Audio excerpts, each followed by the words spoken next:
Alright, this is my Hideaway Headlight air actuator to motor conversion. And a lot of this is just all put together. It's not finished as far as painting the little parts, lubricating them and all that stuff. But I just wanted to show you that it works good. I mean, it wasn't that hard to do.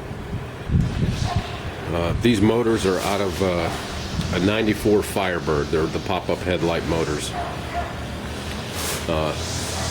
If you decide to get them, make sure you get this control module right here. This is what kind of tells the motors when to stop via resistance. When they sense that it's open all the way and there's strain on the motor, the resistance is red inside that module, and it tells them to stop.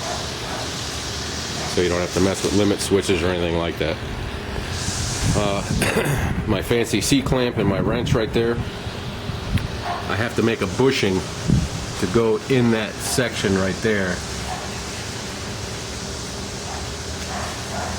to just keep that bar in a stationary place.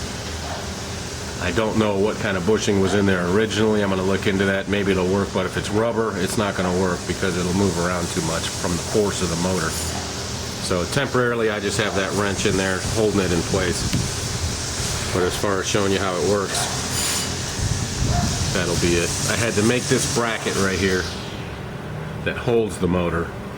Just took a couple pieces of metal, made some marks, grinded them to the right shape, welded them together, made the screw holes, and put them in there.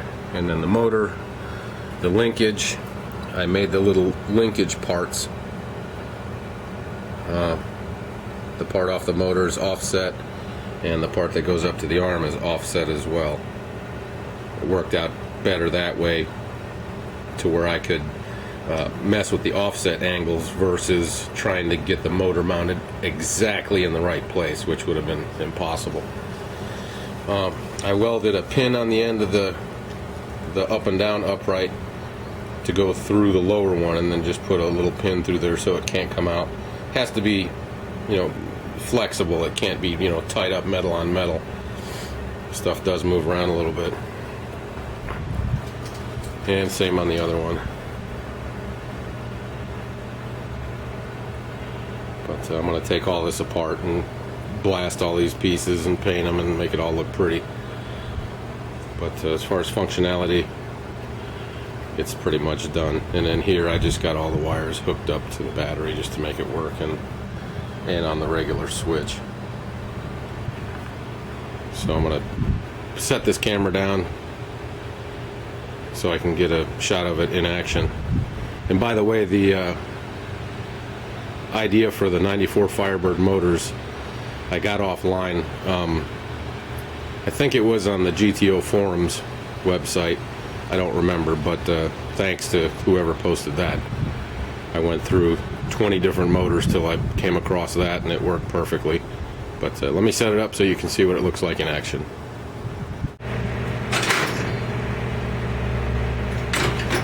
Kind of slams open because it's metal hitting metal. I got to put rubber stoppers in there so it won't be so loud. But it works pretty good.